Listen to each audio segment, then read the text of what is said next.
வணக்கம். ஜவைஜர் from Javadhu Vattipudur. Power Writer அப்படிங்கிற யூடியூப் சேனல் மூலமாக உங்களை மீண்டும் சந்திக்க ரொம்ப மற்ற மகிழ்ச்சி. அத்தோட எங்கள் சேனலை சப்ஸ்கிரைப் பண்ணுங்கள், பெல் பட்டன் அழுத்த மறந்துடாதீங்க. அத்தோட எல்லாத்துக்கும் ஷேர் பண்ணுங்கள்.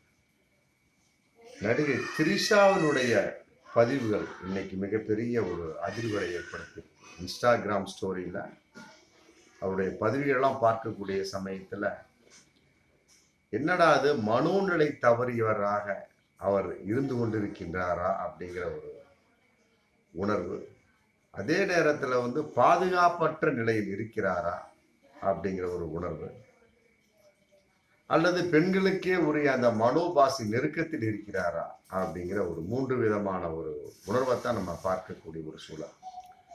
என்னதான் இருந்தாலும் சரிங்க, ஆனால் பாதுகாப்பில்லாத ஒரு வாழ்க்கை என்பது அது எவ்வளோ பெரிய ஆளாக இருந்தாலும் சரி, அது நடிகையாக இருந்தாலும் சரி, மற்றபடி மிகப்பெரிய முதலமைச்சராக இருந்தாலும் சரி, யாராக இருந்தாலும் சரி, நம்ம ஆணாக இருந்தாலும் ஒரு பெண் துணை கட்டாயமாக தேவை.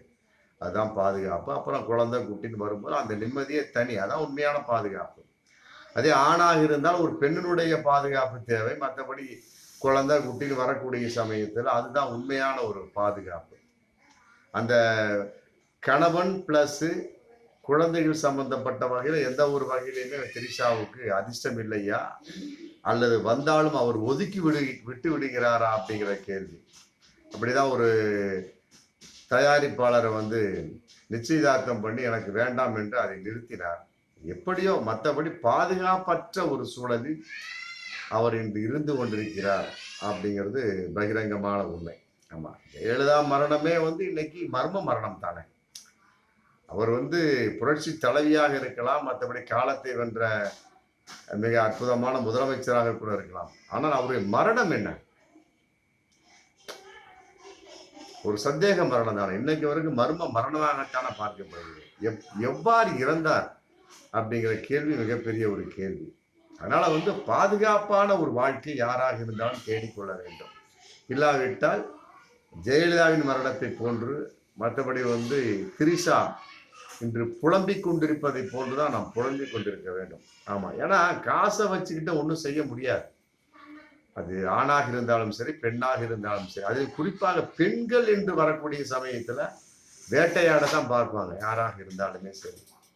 அப்படி இருக்கக்கூடிய சமயத்துல பக்கத்துல நல்லவனும் கையவனாக மாற வாய்ப்பு இருக்கு. அவ்வளவுதான். இதை திரிஷா உணர்ந்து இனிமேலாவது ஒரு திருமணம் செய்து கொண்டு வாழ்ந்தால் சந்தோஷமாக இருக்கும்.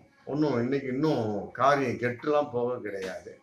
ஆனால் குழந்தை பிறப்பு என்பதுதான் வரக்கூடிய சமயத்தில் அது எந்த அளவுக்கு சரியாகும். இப்பதான் நயன்தாரா போன்றவரெல்லாம் வாடகை தாயில பெற்றுக்கிறாங்க இல்லையா, அது மாதிரி கூட பெற்றுக்கலாம், ஒன்றும் பெரிய விஷயம் கிடையாது. அதாவது அவருடைய பதிவுகள்லாம் ரொம்ப கூர்ந்து கவனிக்கப்பட வேண்டிய விஷயம். அதே நேரத்தில் புரியாத ஒரு தனம், மனோநிலை தவறிய ஒரு தனமாக இருக்குது. அதான் ரொம்ப கூர்ந்து கவனிக்கப்பட வேண்டிய விஷயம். தனிமையில் தவித்து கொண்டிருக்கிறார், அல்லது மனோபாசின் அடையாளத்தின் அந்த எதிர்பார்ப்பு. ஒரு 45 46 இன்னைக்கு ஒரு 41 வயசுல இருப்பாரு.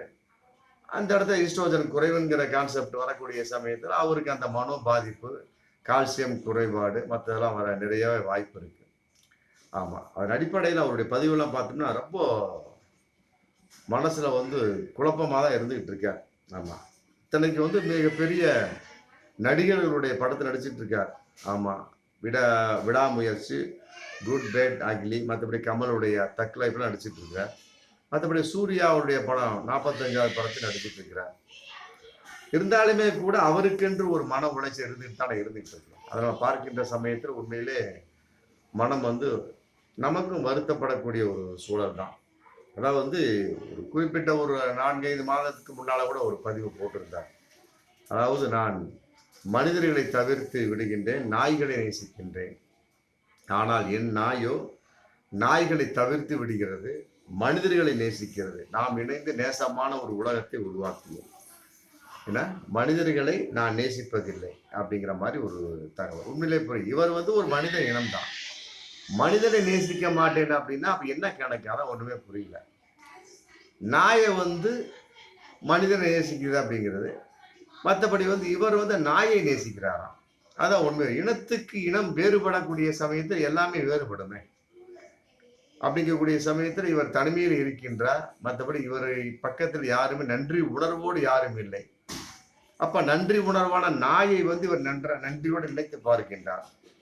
சரி, அந்த நன்றி உணர்வுள்ள நாய் வந்து நன்றி உணர்வான ஒரு நன்றி இல்லாத ஒரு மனிதனைத்தானே நேசிக்கிறது. அது அங்கு முரண்பாடு இருக்கு. இவருடைய கருத்திலும் ஒரு முரண்பாடு, அவருடைய ஒரு கருத்திலும் முரண்பாடு.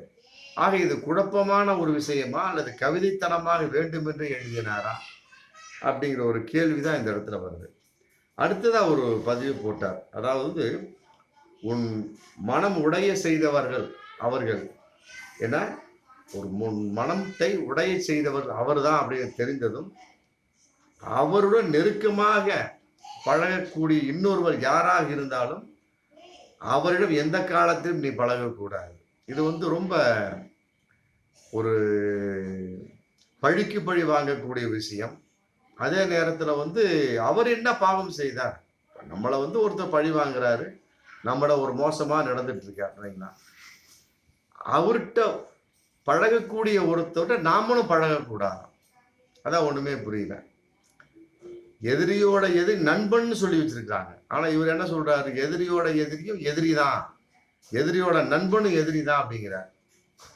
அதான் ஒண்ணுமே புரியுது. இதன் அடிப்படைனா இதுவும் வந்து கவிதைத்தனமாக எழுதியதா இல்ல மன உளைச்சலோடு எழுதியதா, மற்றபடி வந்து பாதுகாப்பு இன்மையின் வெளிப்பாடு, இதுல ஏதோ ஒரு கிரிட்டிக்கலான ஒரு விஷயம் இருக்கு. ஏதோ ஒரு வகையில் இவர் பாதிப்பை அடைந்திருக்கின்றார். பக்கத்துல உள்ளவன் இவரை ஏமாத்தி இருக்கான். அதே நேரத்தில் அவரிடம் பழகி எல்லாமே வந்து அதை போலவே இருப்பார்கள் அப்படிங்கிற கற்பனையின் வெளிப்பாடா, உண்மையின் வெளிப்பாடா, இல்ல அனுபவித்தாரா அப்படிங்கிற கேள்வி இந்த இடத்துல வருது.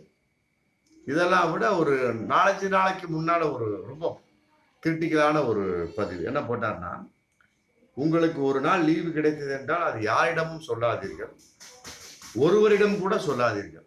யாரிடமும் சொல்லாதுன்னா முடிஞ்சு போச்சு. அதுல திரும்பவும் ஒருவரிடம் கூட சொல்லாதீர்கள் அப்படின்னா ஒருவர் இருவர் அப்படிங்கிற கணக்கு இருக்கா? ஒண்ணுமே புரியுது. என்னென்ன ஒண்ணுமே புரியல.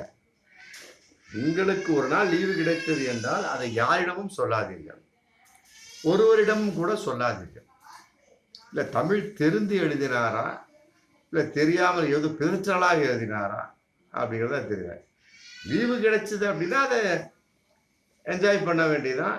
அடுத்தவங்கள்ட்ட சொல்ல வேண்டிய அவசியம் என்ன? ஒருவேளை அவங்க தெரிஞ்சது அப்படின்னா இவர் ஃப்ரீயா இருக்கிறா அப்படின்னு சொல்லிவிட்டு டிஸ்டர்ப் பண்ணுவாங்களோ, இல்லை வேற ஏதாவது குழப்பத்தின் உணர்வாடா அப்படிங்கிறது தெரியல. லீவோ நமக்கு கிடைக்குது ஒரு நாள், ரைட், ஓகே. அதை யாரிடமும் சொல்லக்கூடாது அப்படின்னா ஒருவேளை அவங்க வந்து நம்மளை டிஸ்டர்ப் பண்ணுவாங்களோ, அந்த மாதிரி வந்து திரிஷா வந்து ஏகப்பட்ட வகையில் டிஸ்டர்பாக இருக்கிறாங்களோ, ஃப்ரீயாக இருக்கக்கூடிய சமயத்தில் நிறைய பேர் அவர் தொந்தரவு பண்ணுறாங்களோ, அப்படி இருக்கக்கூடிய சமயத்தில் இவர் தனிமையில் இருக்க வேண்டும் அப்படின்னு விரும்பக்கூடியவர் அப்படிங்கிறது கன்ஃபார்மா தெரியுது. இருந்தாலுமே கூட முன்பு போட்டிருக்க அந்த பதிவெல்லாம் பார்க்கக்கூடிய சமயத்தில் தனிமையை விரும்பாதவர் தனிமையில் இருந்து கொண்டிருக்கிறார் அப்படிங்கிற அந்த ஒரு அர்த்தமும் தெரியுது. அப்படிங்கிறப்ப இவருக்கு வந்து ஒரு பாதுகாப்பு கட்டாயமாக தேவை. அதாவது என்னதான் ஒரு நடிகையா இருந்தாலும் சரிங்க, நம்ம மன உளைச்சலின் வெளிப்பாடுங்கிறது துண்டா தெரிஞ்சு போச்சு. அதனால இவர் வந்து தன்னை மாற்றிக்கொள்ள வேண்டும், தனக்கென்று ஒரு பாதுகாப்பை தேடிக்கொள்ள வேண்டும். குறிப்பாக ஒரு ஆண் பாதுகாப்பு, அது கணவன் என்ற முறையிலே பாதுகாப்பு. பாருங்க, இப்ப நயன்தாரா பாருங்க, எத்தனையோ பேரை காதலிச்சாங்க. நம்ம சிம்பு மற்ற பிரபு தேவான் சொல்லி வரிசையை அடிக்கிட்டே போகலாம். டக்குன்னு பார்த்தாங்க, பிளான் பண்ணாங்க, விக்னேஷ் சிவன், ஆமா, ரெண்டுமே இணைய வைத்து இன்னைக்கு வந்து ஒரு 2 ஆண் குழந்தையை பெற்று எடுத்துட்டாங்க, முடிஞ்சு போச்சு. அவருடைய சொத்துக்கெல்லாம் இன்னைக்கு வாரிசு வந்துருச்சு. எப்படியோ ஆமா, ஏதோ ஒரு வகையில இயற்கையான முறையில் பெற்றெடுக்காவிட்டாலும் ஏதோ ஒரு வகையில இனச்சேர்க்கை நடந்து முடிஞ்சு விட்டதா இல்லையா? முடிஞ்சு போச்சு. இந்த வகையில ஒரு நிம்மதி ஏற்பட்டுருது. ஆனா திரிஷாவுக்கு அப்படி இல்லையே. அதனால வந்து திரிஷா மனம் திருந்த வேண்டும். அதே மாதிரி இன்னொரு பதிவு போட்டிருந்தாங்க, ஒரு 3 மாசத்துக்கு முன்னாடி, நான் பக்குவம் அடைந்தவள், எனக்கு எதையும் தாங்கும் இதையும் இருக்கிறது அப்படிங்கிற மாதிரி சொல்லியிருந்தாங்க. நான் எதையுமே வந்து பக்குவமாக ட்ரீட் பண்ணுவேன், எதையும் வந்து என்னால் தாங்கி கொள்ள முடியும் அப்படிங்கிற மாதிரி போட்டிருந்தாங்க. ஆனா இன்று வரக்கூடிய அந்த பதிவு எல்லாமே உல்டாவா இருக்கு. அப்படிங்கிறப்ப அன்று போட்ட பதிவுக்கு இன்று போட்ட பதிவுக்கும் அன்றைய திரிஷாவுக்கும் இன்றைய திரிஷாவுக்கும் என்ன வித்தியாசம் அப்படிங்கிற கேள்வி இதுல போயிட்டு இருக்கு. அதனால வந்து மன உளைச்சலோடு இருக்கின்றார், தனிமையில் இருக்கின்றார், மற்றபடி யாருடைய துணையும் இல்லாமல் நன்றி கெட்ட பல நபர்களோடு கலந்து பழகுகின்றார் அப்படிங்கிறது கன்ஃபார்மாக தெரியுது. அதே நேரத்தில் உடல் ரீதியாக மனோபாஸ் அப்படிங்கிற அந்த நியரஸ்ட் இருக்கக்கூடிய சமயத்தில் பல பெண்கள் இந்த மாதிரி தான் பிதற்றுவார்கள். ஆமாம், அது அறிவியல் ரீதியாக ஆமாம் எல்லோருக்குமே தெரிந்த ஒரு உண்மைதான்.